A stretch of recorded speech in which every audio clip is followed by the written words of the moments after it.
Olá, bem-vindo ao Nós Temos História, do positivismo ao trabalhismo do século XXI. Nesse nosso sexto encontro, nosso assunto será o movimento queremista e a experiência democrática, de Dutra a Vargas, a fundação dos partidos e o Partido Comunista Brasileiro na legalidade, a fundação do PTB, as origens e o crescimento. Discutiremos também o alinhamento do Brasil aos Estados Unidos na Guerra Fria e a cassação do registro do PCB. Ao final, falaremos sobre o PTB como oposição à Dutra. Então, vamos lá! Nós temos história! Olá, amigos! Olá, professor Francisco! Olá, professor Wendel! Estamos aqui em mais um encontro desse podcast. Democracia! Que palavra é essa? Que conceito é esse? Que nasceu na Grécia Antiga. Imperfeita democracia. Cheia de distorções, mas ainda um melhor regime. Embora a elite, não só brasileira, mas a elite internacional, tenha um conceito diferente de democracia do que as classes subalternas, do que as bases da pirâmide. Ora, vamos democratizar a alimentação. Como o mundo moderno, democrático, aceita a fome. Quantas crianças morrem de fome em plena era da democracia? Vamos democratizar a saúde. Aqui no Brasil, quanta falta de assistência nós temos para as famílias carentes, que não têm acesso ao hospital, que não têm acesso ao remédio. Vamos democratizar a educação. Darcy Ribeiro quis democratizar a educação, democratizando a alimentação através das escolas de tempo integral. Porque só uma fração da sociedade tem acesso à educação de qualidade. Vamos democratizar a cultura. Quantos jovens não têm acesso ao cinema, ao teatro, à boa música? Ora, que democracia as elites querem? Eu gosto muito de Darcy Ribeiro, quando ele, no seu livro Processo Civilizatório, ele começa a falar das comunidades, o comunismo primitivo, passando pelas aldeias, passando pelas revoluções industriais, a formação das cidades, até os dias atuais. O processo civilizatório chegou a tal ponto que nós estamos discutindo a tecnologia 5G. Mas enquanto a gente discute a tecnologia 5G, a gente é capaz de alimentar criança. Vivemos agora a crise da pandemia do coronavírus. Não seria democrático a quebra de patentes? Porque as indústrias farmacêuticas têm que ter lucro perante uma tragédia como o coronavírus. Que democracia é essa? Nós temos que avançar muito no processo civilizatório para a gente chegar a uma democracia mais inclusiva, onde educação, alimentação, cultura e saúde sejam direito de todos. Quando acusam Vargas de ditador, de uma série de questões, Vargas tomou medidas fortes para defender os interesses brasileiros, para defender o seu tripé, que foi a base da Revolução de 30. Mas Vargas se submete ao processo democrático eleitoral. Depois da sua deposição, que na verdade foi um golpe, Vargas volta pelo braço do povo. Vamos aqui lembrar que Vargas ganha as eleições pelo voto direto em 1951, com 48,73%, com 3.649.040 votos. Ganha de Eduardo Gomes, candidato da UDN, que teve 29,66%. Em terceiro lugar, Cristiano Machado, do PSB, que teve 21,49%, e João Mangabeira, do PSB, que teve 0,12%. Professor Francisco, as elites paulistas fizeram a contra-revolução em nome da Constituição, que eles nunca defenderam. Getúlio ganha as eleições em São Paulo com 64,3%, contra o candidato da UDN com 24,8%. Proporcionalmente, professor Francisco, Vargas tem mais voto em termos de porcentagem do que no Rio Grande do Sul, seu estado natal. No Rio Grande do Sul teve 49,4%, contra 21,0% de Eduardo Gomes. Ora, e agora que Vargas ganha as eleições, não serve o processo democrático? Não interessa a democracia para as elites brasileiras? Não. Porque Getúlio Vargas vai matar as elites brasileiras com a Petrobras. Afinal de contas, como pode um país, na imagem das elites brasileiras, subserviente aos interesses internacionais, ter petróleo? Dizia Carlos Lacerda, grande líder da UDN, Getúlio Vargas não pode ser candidato. Sendo candidato, não pode ganhar as eleições. Ganhando as eleições, não pode assumir o governo. Assumindo o governo, tem que ser derrubado. É isso que dizia Carlos Lacerda, e leva o Getúlio ao suicídio. Mas antes disso, é importante aqui ver que um dos maiores cabos eleitorais de Getúlio Vargas foi Dutra. Por que eu digo isso? Porque Dutra foi um dos governos mais subservientes aos interesses americanos. Rompe relações com a União Soviética. Fecha o Partido Comunista do Brasil. Persegue sindicatos e trabalhadores. Cria a Escola Superior de Guerra, que é a escola que vai conspirar contra o trabalhismo, especialmente contra Jango. O golpe de 64 nasce na Escola Superior de Guerra. Mas, como lembrou Wendel, antes da deposição de Vargas, existiu o queremismo, que queria a Constituição com Vargas. Depois Vargas volta pelo voto do povo. Sobre o embalo da música, bota o retrato do velho outra vez. Bota no mesmo lugar. Bota o retrato do velho outra vez. Bota no mesmo lugar. O sorriso do velhinho faz a gente trabalhar. O sorriso do velhinho faz a gente trabalhar. Eu já botei o meu. E tu, não vais botar? Eu já botei o meu. Você não vai botar? O sorriso do velhinho faz a gente trabalhar. O Wendel Pinheiro, que vai falar da fundação do PTB, colocou o retrato do velho ou não, Wendel? Coloquei, botei, acariciei, dei carinho no barrigudinho, do baixinho, né, no nosso querido Getúlio Vargas. Pois bem, a fundação do PTB está indissociada ao movimento queremista, né? Um movimento queremista que mobilizou as grandes massas. Há quem na historiografia fala de forma tradicional que o PTB foi fundado em maio de 1945, mas há controvérsias, porque de um lado você tinha as tentativas cartoriais de Segadas Viana, né, com o ministro do Trabalho Alexandre Marcondes Filho, mas por outro lado eu prefiro ver a história de baixo para cima e o protagonismo do povo no movimento queremista. No início você já tinha núcleos do movimento queremista com lideranças sindicais populares no Rio de Janeiro e também em Porto Alegre. Inclusive tem vários testemunhos do próprio Leonel Brizola, do quadro de saudosa memória Ney Ortiz Borges, o Sereno Chese, de que confirmavam que o PTB mesmo, de fato, foi fundado pelas massas em 1945, aproveitando a mobilização do movimento queremista. E há uma articulação muito clara para organizar os núcleos do movimento queremista, esses núcleos se tornarem os diretórios do PTB, né, pelo Brasil afora, né?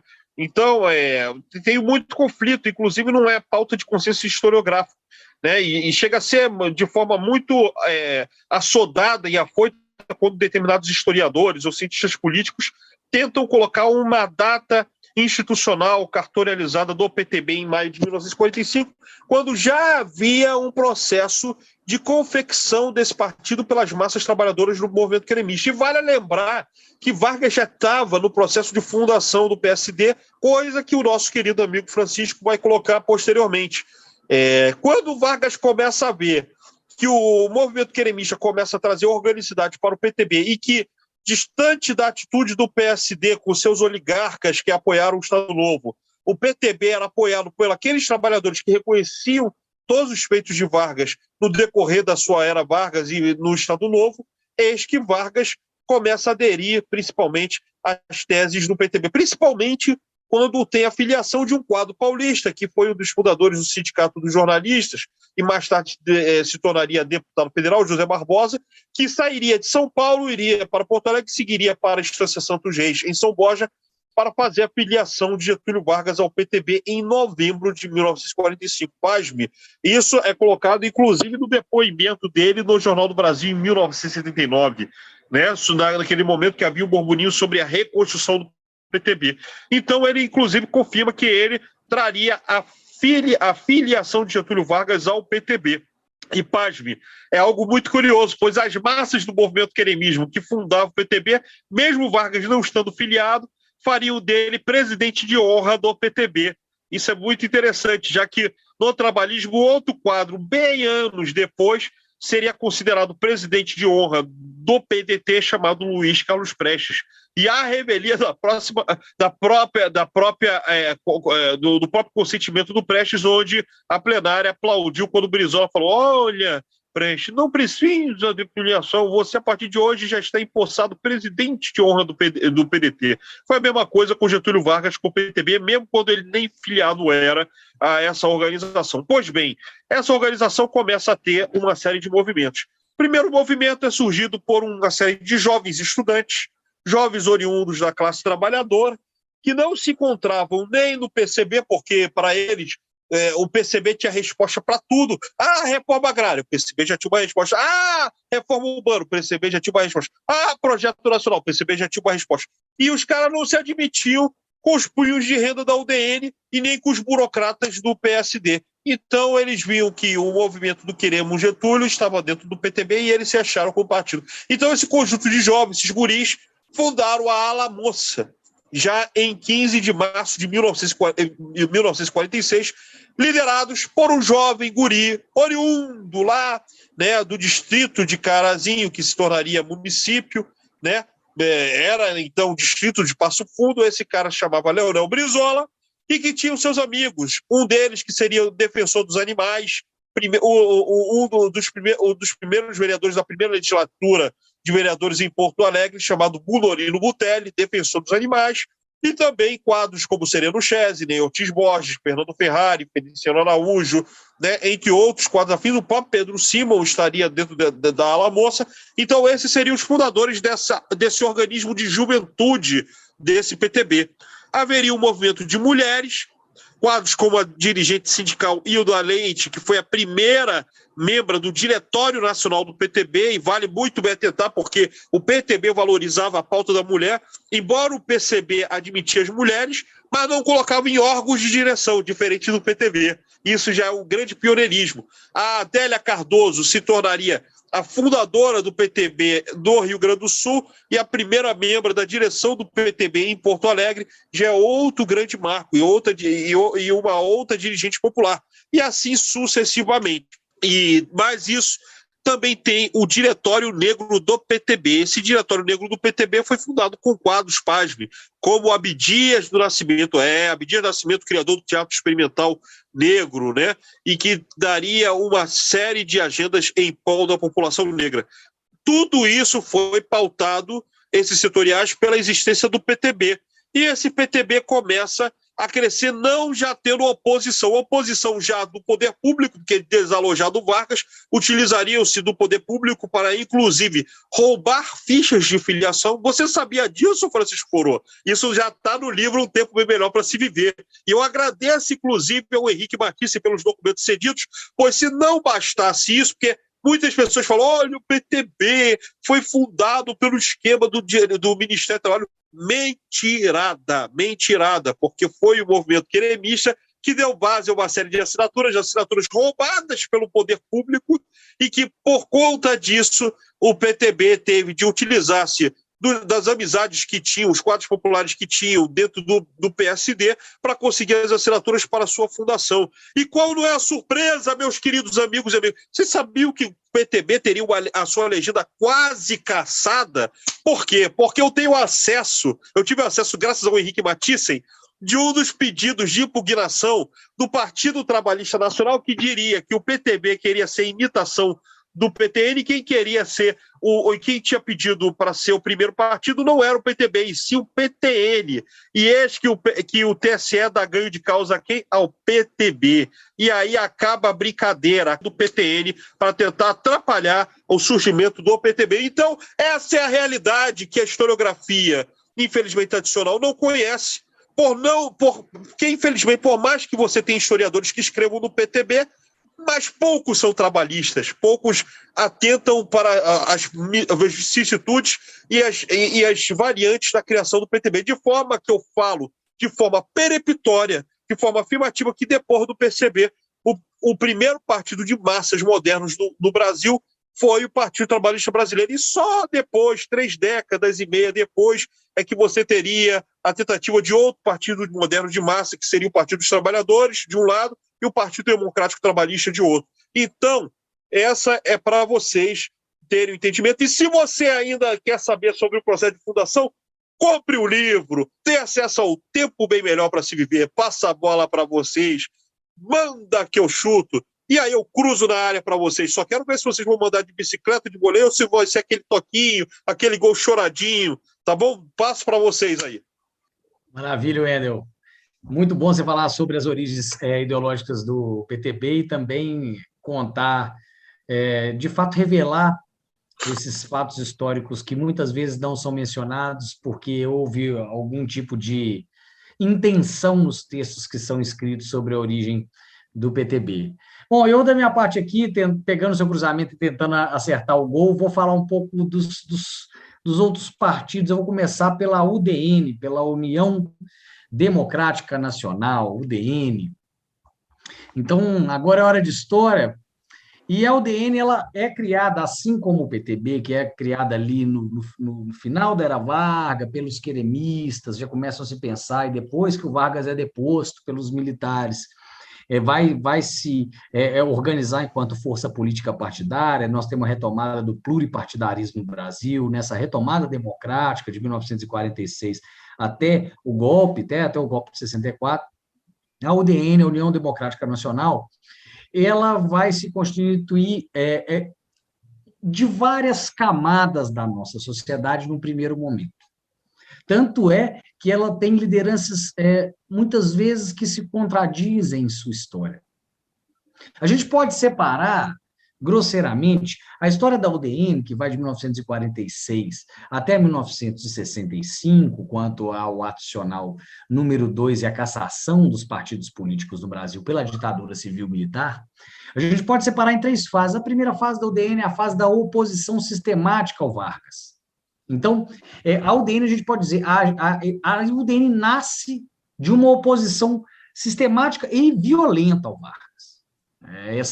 Essa violenta oposição, ela tem o seu auge com o Carlos Lacerda, já no segundo governo Vargas, com ele eleito democraticamente, e a sistemática e violenta oposição do Lacerda, que levam a um atentado contra a vida do Lacerda, e misteriosamente morre o major Rubem Vaz e não o Lacerda, que tomou um tiro no pé, enquanto o major tomou um tiro no peito,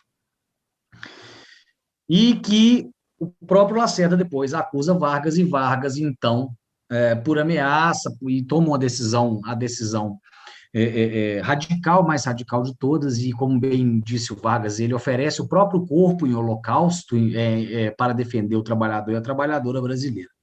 Então, a UDN, o nascimento da UDN é um nascimento de oposição radical ao Vargas. E isso é o que move, ainda que a UDN tenha, num primeiro momento, muitas pessoas de diferentes espectros, sobretudo das oligarquias políticas estaduais, mas ex-aliados de Getúlio, gente até que participou do Estado Novo, liberais, radicais, e até alguns grupos de esquerda, alguns políticos de esquerda, ainda que ela tenha essa característica de gente tão diferente, o que une a UDN mesmo nesse primeiro momento é o combate ao Getúlio Vargas. E ainda que ela tenha essa característica tão diferente, pessoas tão diferentes, a gente pode dizer que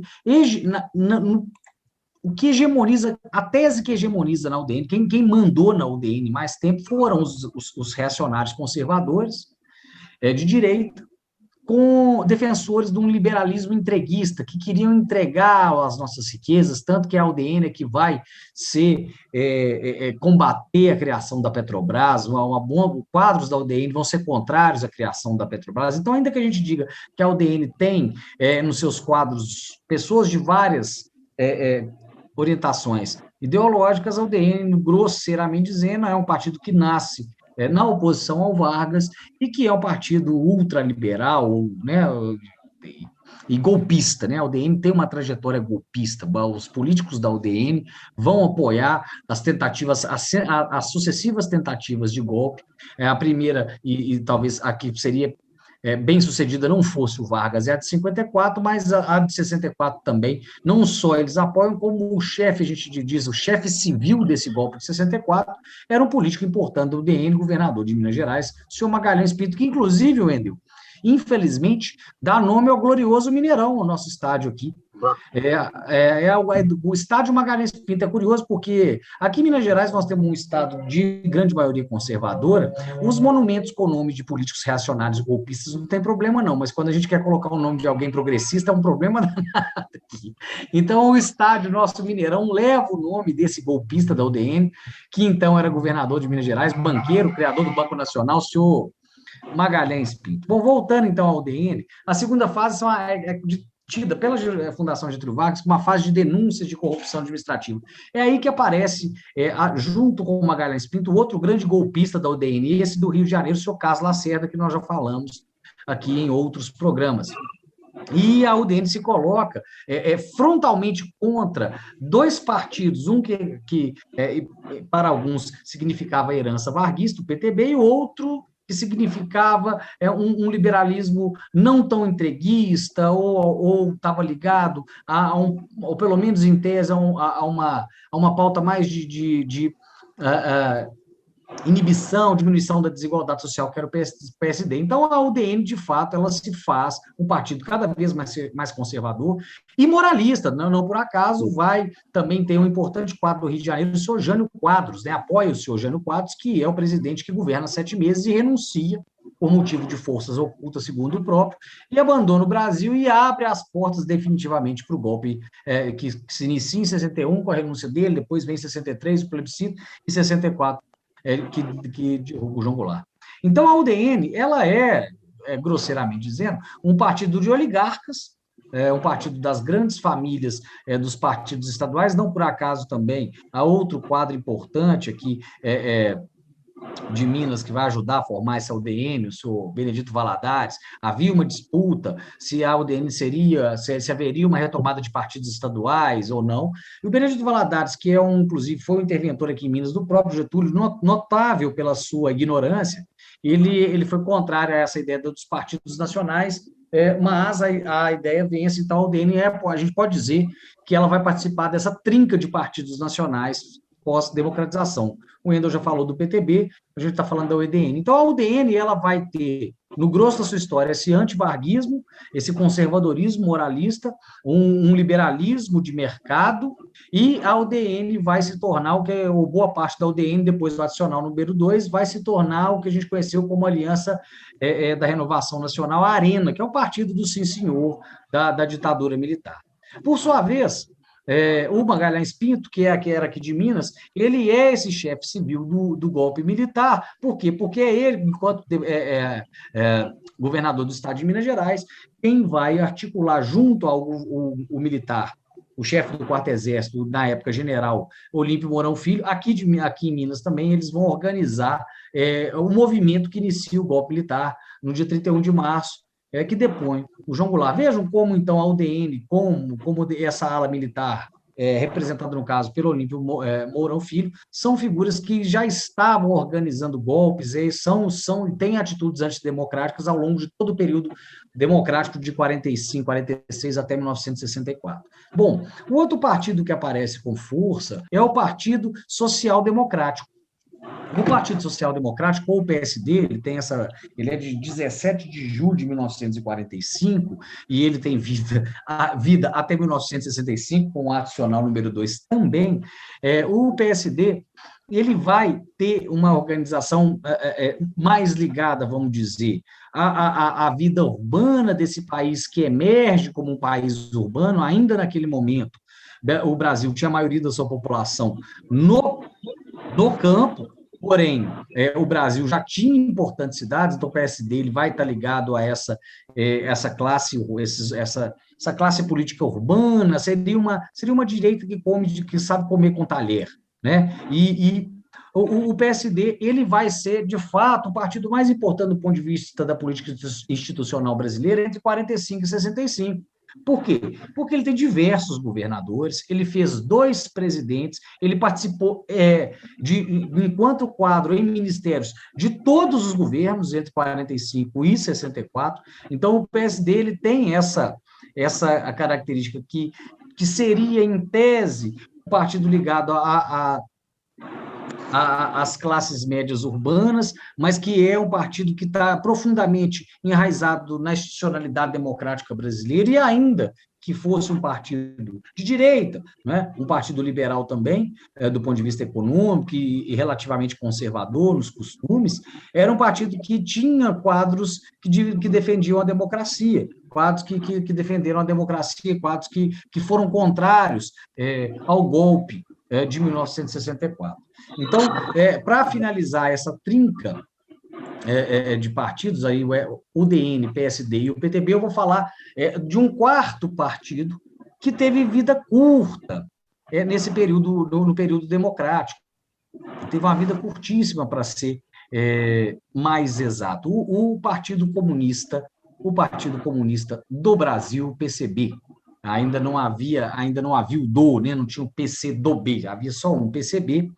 E o PCB, como já bem disse o Wendel, ele topa uma união nacional ali no fim da era Vargas, ele compra a ideia do Vargas, ele apesar, inclusive, do seu secretário-geral ter a mulher, a esposa, deportada durante o período do Estado Novo, ele também sobe ao palanque do Vargas. Inclusive o próprio Luiz Carlos Prestes, numa entrevista que ele deu ao Jô Soares, ele explica essa situação. Quem tiver mais interesse em saber da boca do Prestes por que ele assume esse apoio, é só ver a entrevista, que é maravilhosa, a entrevista, grande brasileiro Luiz Carlos Prestes, que colocava os interesses do Brasil acima dos seus interesses individuais. Então, o Partido Comunista do Brasil, PCB, ele vai ter o registro cassado em maio de 1947, mais especificamente no dia 7 de maio, após uma briga judicial, tá? Numa briga judicial, a cassação é judicial, mas por que houve essa cassação? Por que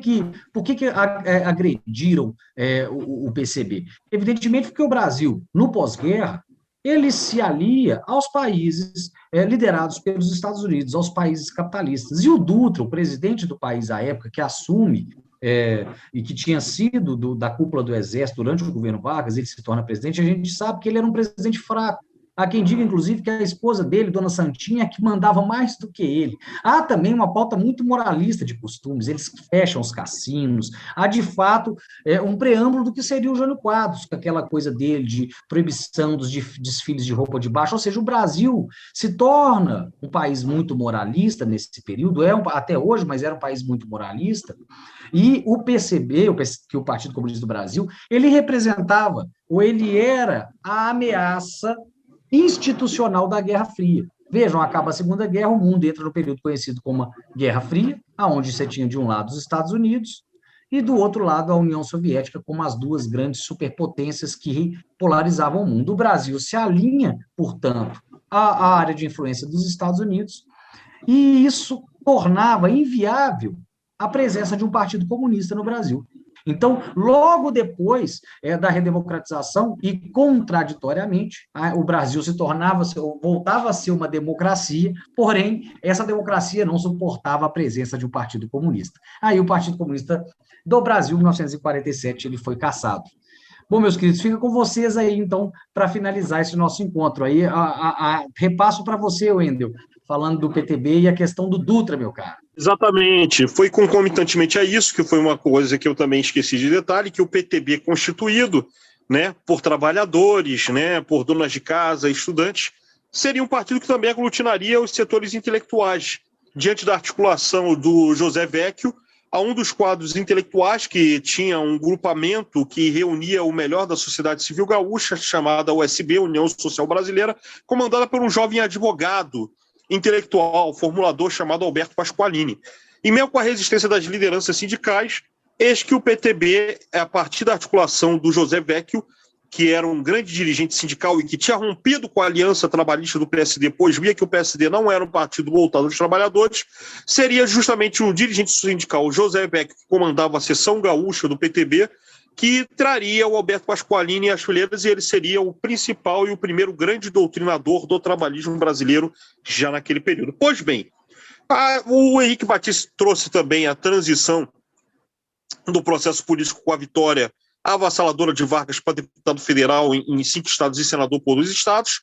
O PTB começa a ter uma eleição de 2 senadores e de uma bancada de 22 deputados federais eleitos para a Assembleia Constituinte de 1946, e as eleições de 1945, a maioria das pessoas da sociedade civil organizada, que se dizia oposição ao Estado Novo, achavam que o brigadeiro Eduardo Gomes, da União Democrática Nacional, e olha só, meu irmão Francisco, um detalhe muito interessante, a UDN foi fundada, olha só a canalice dos liberais, foi fundada em 7 de abril de 45. O que foi 7 de abril na história do Brasil? A abdicação de Dom Pedro I. Então eles associavam a imagem de Getúlio Vargas a Dom Pedro I, porque Dom Pedro I, por conta, né, de um governo impopular, principalmente no final do primeiro reinado, por conta da oposição de um jornalista liberal chamado Libero Badaró, que era um jornalista italiano radicado em São Paulo, simplesmente ele foi assassinado provavelmente por capangas que eram aliados ao governo de Dom Pedro I. E aí começa uma insuflação dos setores populares que derrubam Dom Pedro I, e Dom Pedro I é forçado a abdicar do trono em 7 de abril de 1831. Qual não é a surpresa? A UDN me coloca. E a fundação dessa data, e eles colocam como símbolo uma tocha, né? Com aquela ideia de liberdade, etc. e tal.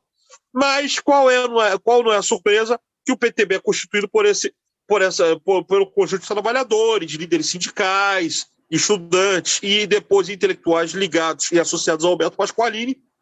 E, consequentemente, eis que a eleição que seria voltada para o brigadeiro Eduardo Gomes, da UDN, e tinha a oposição do Edo Fiuza. Qual não foi a surpresa? Que o PSD, né, de Eurico Gaspar Dutra, general que era o ministro da guerra do decorrer do governo Vargas, eis que o Vargas, em meio à discussão interna do PTB, se o PTB deveria participar da eleição com chapa própria, se o PTB não deveria ser candidato, eis que o grupo mais à direita do PTB consegue articular uma aliança do PTB com o PSD. E aí eles começam a zucrinar: Vargas, apoia a Dutra, Vargas, apoia a Dutra, até que Vargas, de saco cheio, coloca: votai nele. Aí tem até vários jornais que falam: ele disse, vote nele. E aí ele ganha, assim, da noite para o dia, vira presidente da República, um cara que até então gago, sem talento nenhum, que galgou a vida militar como um oficial não tão brilhante assim,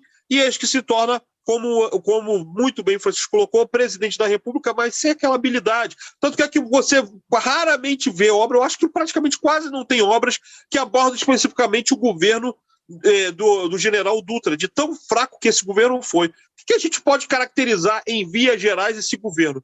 Um governo alinhado, dentro da doutrina Truman, ao capitalismo estadunidense, um governo que utilizou-se de quadros para poder acossar o PCB, mesmo que o PCB fizesse concessões falando que os trabalhadores deveriam apertar os cintos em defesa da democracia, e nem isso o governo Dutra considerou. Utilizou-se de uma postura venal de um deputado chamado Barreto Pinto, político inexpressivo do PTB, para pedir a cassação do PCB. E eis que o PCB, Partido Comunista do Brasil, que era Partido Comunista Seção Brasileira da Internacional Comunista, e a Internacional não existiu mais em 1943, e o Partido Comunista Brasileiro só teria esse nome a partir de 1960, e que seria um motivo de cisão para que muitos deles pudessem, após ser expulsos do PCB, fundar o PCdoB em 1962.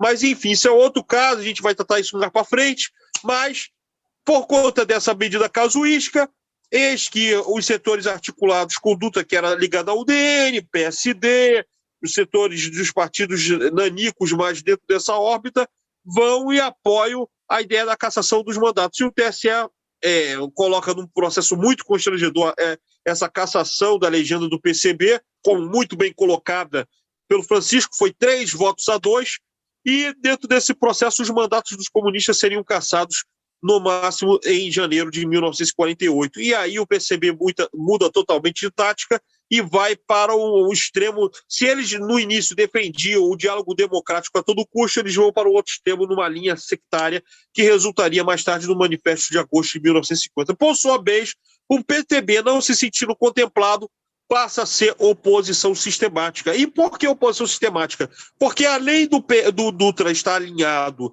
num acordo interpartidário entre o PSD, o UDN e outras correntes afins reacionárias, incluindo o PL do Raul Pila, que era um político gaúcho, que era de extração reacionária, ao mesmo tempo você tem uma política do Dutra de perseguição também aos sindicatos através do decreto Rolha 9070.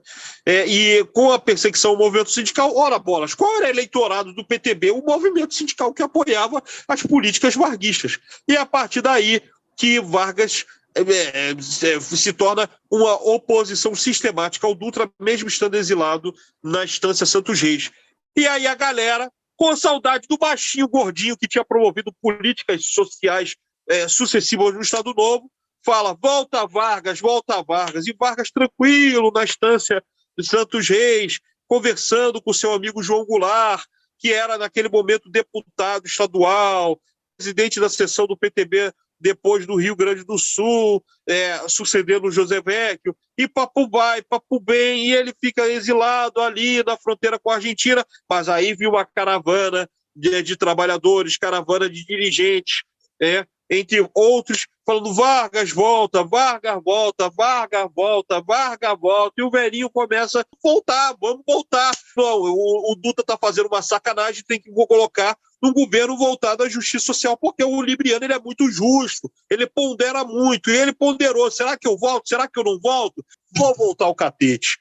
Essa é minha vez, não vou deixar esse 7-1 tomarem tudo. Já estão tomando no governo Dutra, perseguindo os trabalhadores, então, meu irmão, já era, acabou a boa, já era, vamos passar o rodo. E aí Vargas se candidata a presidente, o resto da história vocês contam aí, passa a bola para vocês.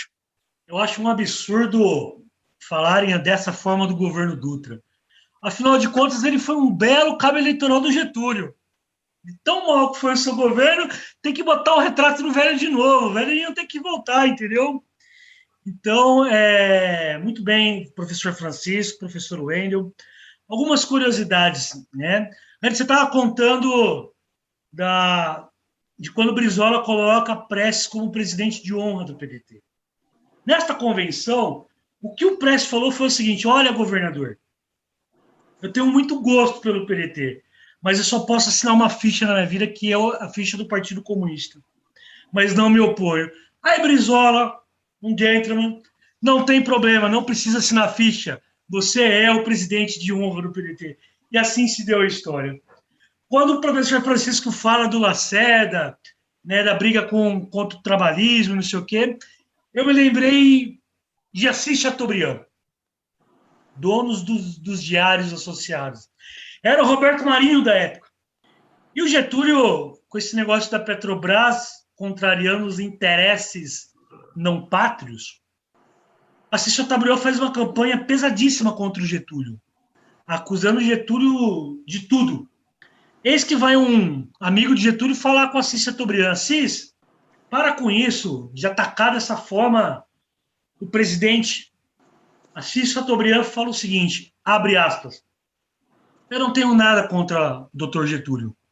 Se ele abrir mão agora da Petrobras, os diários associados amanhã vai defender em todos os seus editoriais Getúlio Vargas.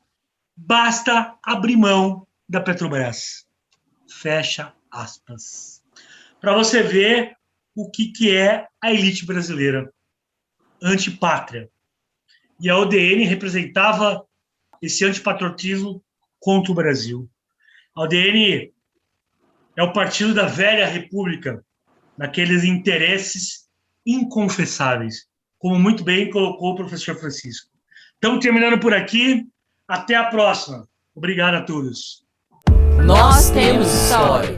Esse podcast é uma produção de Partido Democrático Trabalhista, Fundação Leonel Brizola Alberto Pasqualini, Universidade Aberta Leonel Brizola e Centro de Memória Trabalhista, com o apoio do PDT de Minas Gerais.